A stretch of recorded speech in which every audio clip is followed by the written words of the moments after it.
Good morning students. बेटा civics का नया चैप्टर शुरू कर दिया था हमने, डेमोक्रेसी यानी कि लोकतंत्र।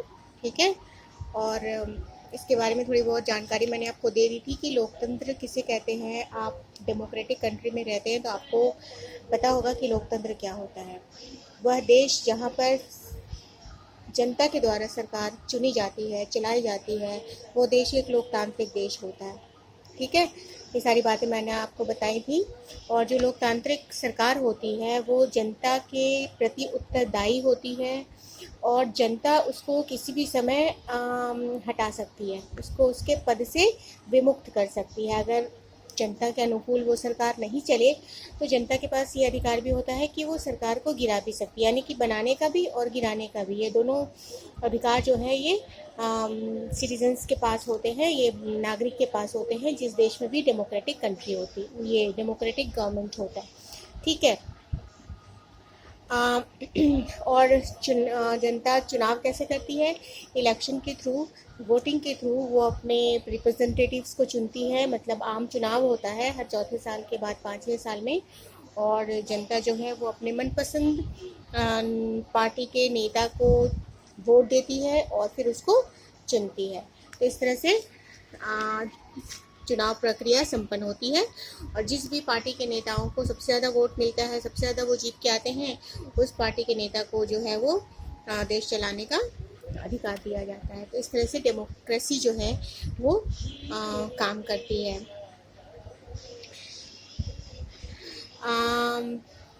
The people vote for particular persons or candidates and elect them. These elected person from government in the system, the government is directly responsible for the people. अभी देखो, जनता जो है किसी भी व्यक्ति को वोट देकर के चुनती है और इलेक्ट करती है, और चुने जाने वाले जितने भी रिप्रेजेंटेटिव हैं वो गवर्नमेंट बनाते हैं, और गवर्नमेंट जो है वो जनता के कार्यों के प्रति उत्तरदायी होती है, रिस्पॉन्सिबल होती है। ठीक है, it has to explain the action taken by it and defend it decisions to the people. और जो गवर्नमेंट है वो कोई भी एक्शन लेती है, कोई भी डिसीजन लेती है, तो उसको जो है वो जनता के सामने पहले रखा जाता है, उसको एक्सप्लेन किया जाता है कि जनता कितना फ़ायदेमंद रहेगी इस डिसीज़न के बाद। सारी उसके अच्छी और बुरी बातों का एक्सप्लेनेशन होता है, तब जाकर के कोई भी डिसीज़न लिया जाता है। और भारत आजकल पूरी वर्ल्ड में बहुत सारे कंट्रीज़ जो हैं वहाँ पे डेमोक्रेसी है, डेमोक्रेटिक गवर्नमेंट काम कर रही है। और आपको पता है सबसे बड़ा डेमोक्रेटिक कंट्री जो है, largest democratic country of the world, वो हमारा देश है भारत। और जो सबसे ओल्डेस्ट है ना, सबसे पुराना, सबसे पहले जहाँ चुनाव हुआ था, सबसे पुरानी डेमोक्रेटिक कंट्री वो अमेरिका है, USA। सबसे बड़ा democratic country, largest democratic country India, और ओल्डेस्ट डेमोक्रेटिक कंट्री अमेरिका। ठीक है, अब देखिए हम तरह तरह के टाइप्स ऑफ गवर्नमेंट पढ़ेंगे। मतलब गवर्नमेंट कितने तरह की होती है, सरकार के कितने फॉर्म्स होते हैं, किन किन तरीक़ों से सरकार जो है वो पूरे विश्व में काम कर रही है, कितने तरह के इसके प्रकार हैं सरकार के, वो सब हम देखेंगे। सबसे पहला है हमारा मोनार्की। सबसे पहला क्या है? मोनार्की। मोनार्की की हिंदी होती है राजतंत्र। ठीक है ना, जिसमें राजा और रानी के द्वारा सरकार चलाई जाती है, देश चलाई जाती है, उसको मोनार्की कहा जाता है। आज भी बहुत सारे देशों में, दुनिया के बहुत सारे देशों में मोनार्की टाइप ऑफ गवर्नमेंट काम कर रही है। मोनार्क का मतलब होता है राजा या रानी, और उनके हाथों में ही पूरी शक्ति होती है, पूरा पावर होता है, वही देश चलाते हैं। और ये जनरली हेरिडिटरी होती है, मतलब खानदानी होती है। ये वंशानुगत भी हम इसको कहते हैं। साइंस में आपने पढ़ा होगा हेरिडिटरी क्या होती है, तो ये वंशानुगत होती है। इसमें राजा का बेटा ही राजा बनेगा, ये प्रथा चली आ रही होती है, खानदानी, है ना। राजा के मरने के बाद उसका बेटा राजा बना, फिर उसका बेटा राजा बना, ये प्रथा चली आ रही होती है। खानदानी शक्ति होता है इनके पास, खानदानी पावर होता है मोनार्क के पास। तो मोनार्की क्या हो गया? किसी राजा या रानी के द्वारा चलाया जाने वाला शासन। ठीक है ना। ऑन द डेथ, अब देखिए इसके अंदर और क्या बात है।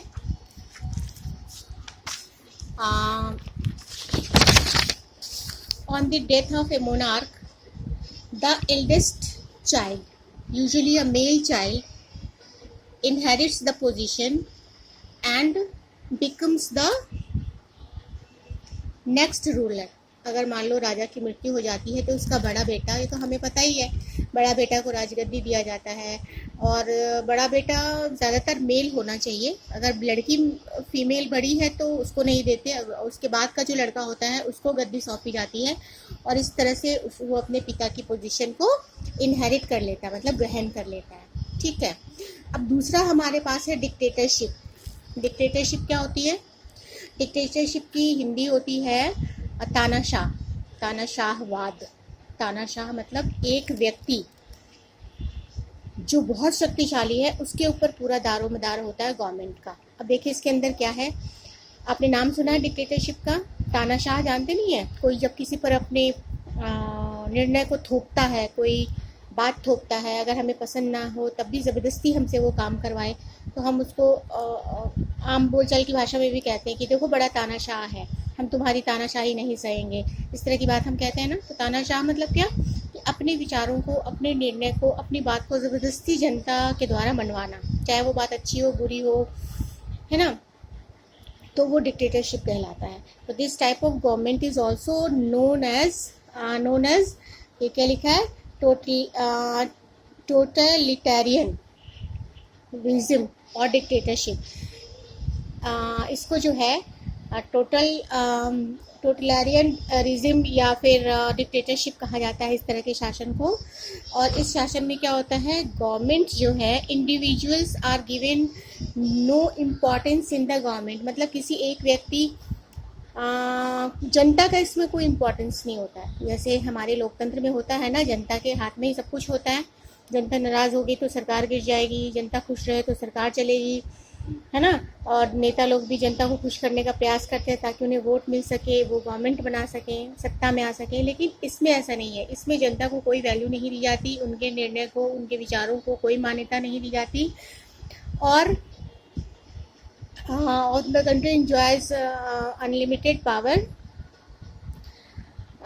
The citizen do not enjoy any freedom. इसमें एक व्यक्ति जो है उसके पास पूरी शक्ति होती है, जो गवर्नमेंट चला रहा है उसके पास अनलिमिटेड मतलब असीमित शक्तियाँ होती हैं।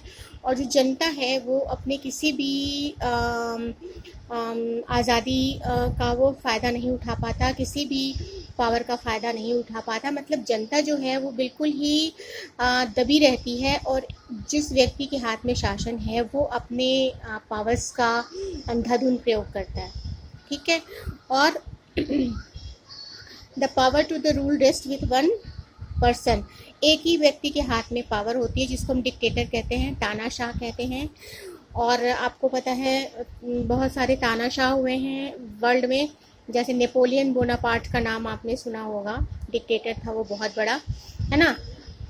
तो इस तरह से तानाशाह क्या हुआ, एक व्यक्ति जिसके हाथ में सर्वोच्च सत्ता होती है, सर्वोच्च शक्ति होती है, अपने मन मुताबिक वो शासन करता है और जनता के विचारों का कोई ध्यान नहीं रखता। ठीक है, तो अभी डिक्टेटरशिप तक रहने दीजिए। अब अगली क्लास में मैं आपको डेमोक्रेसी बताऊंगी, डेमोक्रेसी कितने तरह का होता है उसके बारे में बातें करेंगे। ठीक है बेटा, तो आज के लिए इतना ही। इसको आप अच्छे से रीड करेंगे और जो भी डिफ़िकल्ट वर्ड्स होगी उसको डिक्शनरी में आप देखेंगे, फिर अगली क्लास में मुझे बताएंगे। Okay, bye.